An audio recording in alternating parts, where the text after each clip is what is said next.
Janixa and welcome back to my channel. Today we are going to be doing something different on my channel. I am going to be ranking 8 mainstream nail polish brands from my least favorite to my favorite.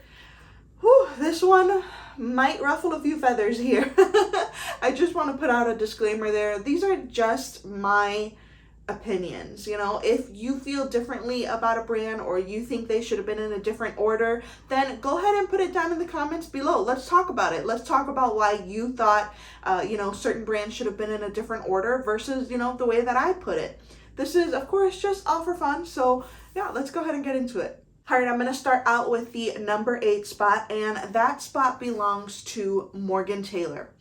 Although Morgan Taylor has a very nice brush and they have a really good formula, they fall in the 8th spot for me because of lack of innovation and creativity. They have done collaborations with a couple of movies recently, and I feel like when you're paying licensing fees to use, the rights to these movies, you should really go all out with different finishes, toppers, just, exciting, fun collections. But instead, Morgan Taylor tends to play it safe. They tend to do a lot of cream. And I understand that creams sell best, but I feel like when a brand mixes things up and gives us some fun finishes, maybe alongside the creams, it really draws attention to the brand because you start thinking, wow, Morgan Taylor is doing something different there right now. I want to go check it out. But when they play it safe with just a bunch of creams, for us nail polish collectors, you kind of look at it and think, I probably have those creams, 10 times over in my collection. So in my opinion, when you do something different, people will notice. It may not be your number 1 bestseller, but I feel like doing something different is also a really great way to market, to kind of just get the attention to your brand. I mean, look at brands like Sinful Colors. When they released that sweet and salty collection, not everybody liked it, but it garnered a lot of attention for the brand because it was different, it was fun. So I feel like if Morgan Taylor were to step out of the box and give us more than just creams, we would hear about them a lot more, because I feel like Morgan Taylor is a brand that we don't really hear too much about. Like, if it wasn't for me actually following them, I don't think I would hear a lot about them. I don't really see them in salons, so I just feel like they need to do a little bit more, need to be a little bit more creative to really stand out in such a competitive market. Next up is my number 7 spot, and that spot goes to Sally Hansen. For being such a large drugstore brand, I feel like Sally Hansen does very little to try and improve their polishes, or even if they're trying to improve them, they take forever to do so. For example, the Insta-Dry brush and the Miracle Gel brush, I have seen so many complaints about how horrible those brushes are. They're square, they're just, I hate them. Who knows how long people have been complaining about this? Years. And they only just now changed the Insta-Dry brush to a paddle brush. So, Miracle Gel brush is still a square brush. So I just feel like they're not striving to improve the brand. I just feel like there's no urgency to, strive to improve the brand really at all. It's kind of like, I think they kind of... Here's what I think Sally Hansen thinks. I think they think, you know what? We are one of the largest drugstore brands out there. People are going to buy the polishes no matter what. Why? Because it says Sally Hansen on them. So because of that, I think they're kind of comfortable and they don't really worry too much about being, innovative or fixing any issues with their polishes and formulas, because we all know that Sally Hansen's formulas are all over the place. Some of them are very good, some of them not so good. It's just, you never know what you're going to get with Sally Hansen. Now, I'm not saying that Sally Hansen's stuff is bad, because it's not. Otherwise, they probably wouldn't be in business still. They've been in business for many, many years, so their stuff is obviously decent. My only issue with it is that they charge a lot. For example, the Miracle Gel line sells for $10 a bottle, And that's Essie and OPI prices. Honestly, I wouldn't choose Sally Hansen over Essie and OPI because Essie and OPI usually have much better formulas than Sally Hansen. So I feel like for the prices they're trying to charge here, their formulas should be improving, all the time, not just once in a while. My last thoughts on Sally Hansen is that they don't go all in when they're doing certain collections. And what I mean by that is they have done a lot of really great collaborations lately, like Mentos, Sour Patch Kids, I'm drawing a blank now. Oh, Jelly Belly, Crayola, they've done a ton of great collaborations. I just feel like sometimes they don't go all in. And I'm specifically thinking here about the Sour Patch Kids collaboration. They released a bunch of creams that matched the colors of the Sour Patch Kids. Great, good. But they also released a topper, and it was just white matte glitters. And that topper was supposed to imitate the, sugar on the Sour Patch Kids. I feel like they really missed an opportunity here to actually make the topper look like actual sugar from the candy. I feel like they could have done a textured topper, that once you put it over the creams, it would dry textured and actually look like the sugar. And oh my goodness, I feel like that is such a missed opportunity because that would have been amazing. Like, don't get me wrong, I enjoyed that topper. It was a fun topper, but I feel like they missed a huge opportunity here in giving us that textured topper, to match the Sour Patch Kids candy. I really, really would have loved that. Sally Hansen, if you're looking for anybody in the creativity, department, I'm here. All right, the brand that falls in the number 6 spot for me is Zoya. And some of you may be surprised by this, but honestly, I feel like Zoya has kind of fallen off a little bit. They used to release such fun finishes. We got pixie dust, we had hollows, we had satin finishes.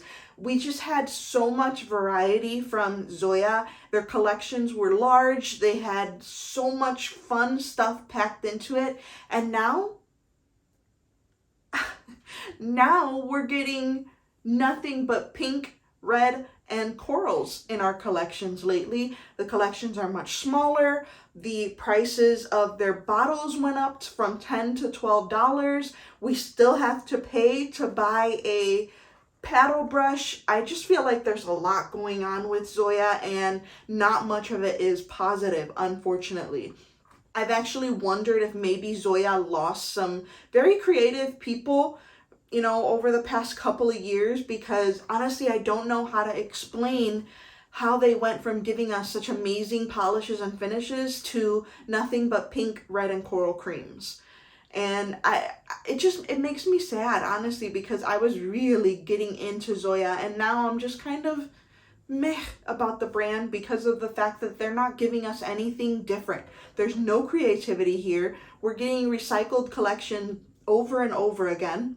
I will say I am glad that they stopped giving us the lip gloss in each collection. They were doing that 5 nail polishes and 1 lip gloss. I'm so glad they stopped that because that was just not necessary. I've said it before, I don't go to Zoya for lip gloss. I go to Zoya for nail polish. And, it was sad that their collections have pared down from big 12-piece collections to smaller collections.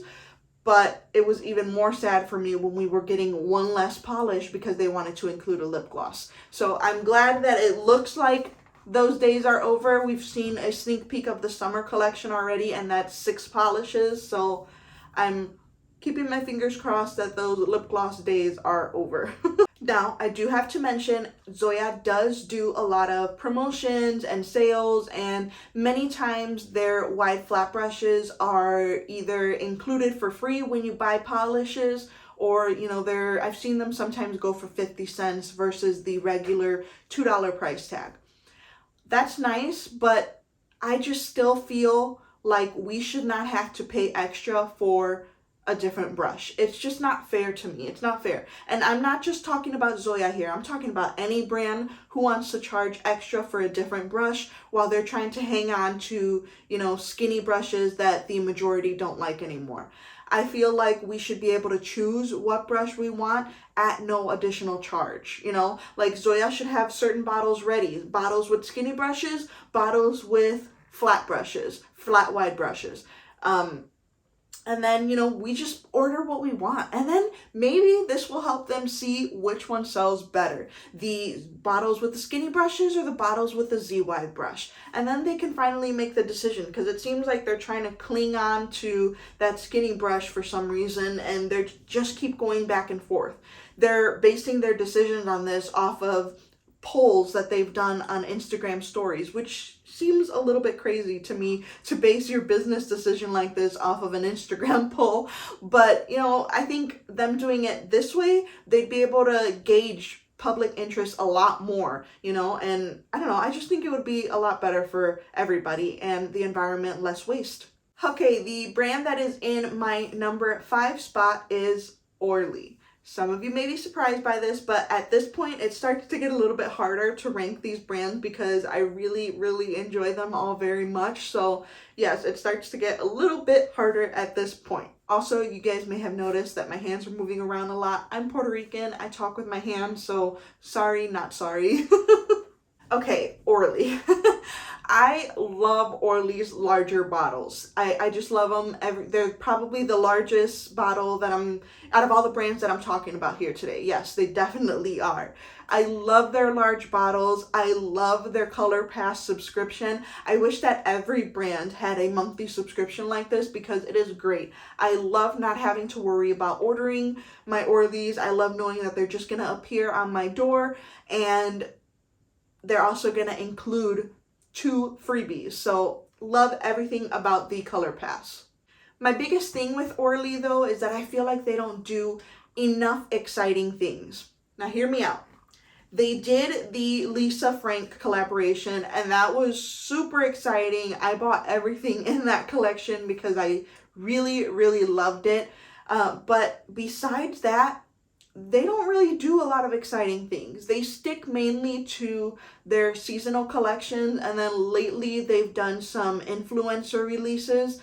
But other than that, nothing too exciting happens over at Orly. And it just pains me to say this because I really do love Orly, but I just honestly am never super excited about something that they're releasing. Other than the Lisa Frank collection, their seasonal collections never get me, you know, really excited. Like, for example, China Glaze or Sinful Colors, when they release different types of collections, those get me excited. I'm like, oh my god, I can't wait to swatch those. But with Orly, I don't get that same feeling. I'll see a collection from Orly and I'm like, those are nice. That's nice. But I'm not excited, you know, to swatch them. So I feel like Orly falls in the number 5 spot for me because of that, because there's just not much, I don't know, innovation or something there. There's not much that really grabs my attention. With all that being said, Orly is still an amazing brand. I really enjoy them. One of my top favorite nail polishes ever to exist comes from Orly. So I do love the brand, but when I'm ranking all of these mainstream brands, you know, Orly just doesn't fall too high for me on my list. The number 4 spot on my list goes to Sinful Colors. I absolutely love Sinful Colors. They do the funkiest collections. They just are not afraid to try something new. For example, with the collection that I previously mentioned, the Sweet and Salty collection, I loved that collection. I could not get enough. It was so much fun. Yes, those weren't polishes that you were going to wear to the office, but they weren't intended for that. They were intended to just be fun, and I loved it. And then their Velvet Matte collection from Holiday 2021, I loved that collection too. The polishes were absolutely stunning. I cannot get enough of Sinful Colors and the different finishes and fun polishes that they're giving us. I love that they go outside the box. They're not afraid to try something new, even when it flops. And for me, a flop was the Halloween polishes that they were like jelly shears, and they had like little skulls. If I can find my swatches for them, I'll post a picture here somewhere. Those were kind of a flop for me because they're so horribly ugly, but I don't care. I enjoy the fact that they tried them out anyway. I enjoyed the fact that they're willing to put something out there even though people might think it's ugly. And then the fact that they're only usually what, $2 to $4. I'll take Sinful Colors all day long. I don't go to Sinful Colors for their creams. I go to Sinful Colors for all of their fun finishes, fun polishes. All of the other brands that I'm talking about here today give us enough creams, so that's not what I go to Sinful Colors for. So I'm not even thinking about their creams when I'm talking about them here. Their creams are kind of, lackluster. So yeah, those, we're not even going to talk about creams from Sinful Colors. It's just all the other fun finishes that they do. They just make me so happy. All right, the next brand that falls in the number 3 spot for me is Essie. And this spot was really hard. Spots 3 and 2 are kind of interchangeable because I really struggled. I had actually written down a different brand for this spot, and then I was like, no, it doesn't quite feel right, so I switched it. And anyway, I landed on Essie, and that's what I decided to stay at. And the reason that Essie is in the number 3 spot is because they don't give us a lot of variety with their finishes. I was looking through my Essie collection as I was doing this, ranking, and I noticed that a huge majority of their most recent collections are all creams. So it just makes me sad because Essie has done hollows in the past and they are absolutely stunning. So I don't know why they don't do them anymore. Like, come on, Essie, give us more different finishes. We don't need a million creams every single year. It just, we know that they can do it. We've seen it before. So for that reason is why Essie is in the number 3 spot and not the number 2 spot, because they just don't give us enough variety. Now, their creams are absolutely amazing, especially as of, maybe the last 3-ish years. Their creams have been fantastic. Most of them that I try are almost 1-coaters. If you need a really good cream, Essie is your girl. Overall, with Essie, I would really just love to see more creativity. I would love to see more creativity with every single brand, but with Essie, more so because they just have such a special place in my heart. I love these little square bottles, white caps. I just want to see more creativity from them. You know what I want from Essie? Essie, if you're listening to me, this is what I want from you. I want a super bright neon collection for summer that is completely opaque in 2 coats creams. I want bright neon creams. Come on, you're doing a bunch of creams. Give us the bright neon creams that we don't need a white base for. Take some notes from China Glaze if you need to, but come on. I was looking through my Essie wall and I'm like, you know what? We haven't gotten super bright cream neons with, really good opaque formula from Essie. What are they waiting for? So yeah, that's what it comes down to for me with Essie, is just their lack of variety in finishes, because otherwise their formulas are absolutely amazing. Their brush is great. Oh, did you guys notice, by the way, side note, they changed their brush again. If you look at your brushes from 2021, they are a wide paddle brush. But if you look at the brushes now, they look more like the Orly brush. Let me know down in the comments below if any of you have noticed that, because I feel like they did that quietly and not many people noticed. In the number 2 spot, I have OPI. OPI has really been stepping it up lately. They've been giving us a lot of different finishes, a lot of fun toppers. For example, the Holiday 2021 collection really stands out to me. We had toppers, we had hollows. They just did an amazing job. This is what I want from every single mainstream brand all the time. I want different finishes, just something different in every collection. I don't want a ton of collections with nothing but creams and maybe one different polish. No, mix them in there. Give us something fun, something that everybody's gonna talk about. Like, ooh, did you see what OPI did for the holidays? Nobody says that when there's just a bunch of creams. Nobody is getting super excited. Well, I shouldn't say nobody gets excited over creams because I know plenty of people who do. And I love creams, don't get me wrong, but I much more love what OPI did for holiday 2021 with their hollows, amazing hollows, great formulas. Their toppers were a lot of fun. Their creams are really pretty. That's why OPI is in the number 2 spot for me, because they've been giving us such great finishes, such great variety, and I've been really loving it. I've never been a huge OPI fan. I don't know. To me, their bottle is just funky, and it just, I don't know. I know it's silly to not necessarily love a brand because of their bottle, but I mean, I don't know. That's just the way that it is for me. So OPI was never like a huge favorite for me, but lately their collections have really caught my attention, especially the summer 2022 collection. They did a lot of different variety there. They gave us, matte finishes. I loved it. I know a lot of people are saying, oh, they dry too quickly. Matte polishes dry quickly. I didn't have any problem with those polishes. I feel like if you don't overwork the polish, you will be just fine. But anyway, all that to say that since OPI is not my most favorite brand, for them to be in the number 2 spot, you know that they're doing something right.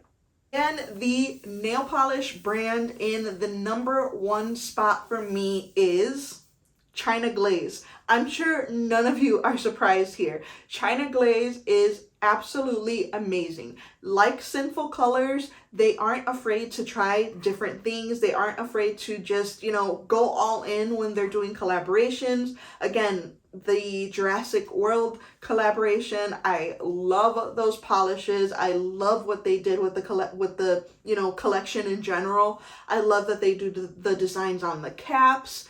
I cannot get enough of China Glaze, the Dippin' Dots collection. Oh my goodness, I loved it. I cannot get enough of China Glaze. I am always so excited to see what they are going to put out next. With all that being said, we all know that China Glaze's formula can be hit or miss in some of their polishes, especially the creams, but I don't care. It doesn't matter. The fact that they are so willing to try different things, I don't care. I will deal with a iffy formula as long as I get all of the fun finishes and all of the fun collections and themes in their, collections. They are one of the only mainstream brands that does a Halloween collection every single year, and those polishes are usually always very popular, and a lot of the most coveted China Glaze polishes are from Halloween collections. For example, Zombie Zest. I would love to get my hands on a bottle of Zombie Zest, but I don't want to pay over $40 online for it. But you see what I mean? Their Halloween polishes do so well. I love them. Even though I am not a huge Halloween person, I still look forward to China Glaze's Halloween polishes every year, and I'm always so excited at what they come up with. So for me, China Glaze definitely deserves the number 1 spot, and honestly, I can't wait to see what they come up with for fall 2022, winter 2022. I'm really excited. I really do enjoy China Glaze. I love that they are on the cheap side. They're usually about $7 retail, but you can find them cheaper online at places like Polish Pick, Head to Toe Beauty, Beyond Polish. So I think they're absolutely worth it, and I love them. Alright guys, that is it for my nail polish brand ranking video. Let me know if you agree with me or disagree with me. Like I said, leave it all in the comments down below and we can talk about it. Thank you so much for watching. Please subscribe to my channel if you haven't already, and I will see you in my next video. Bye!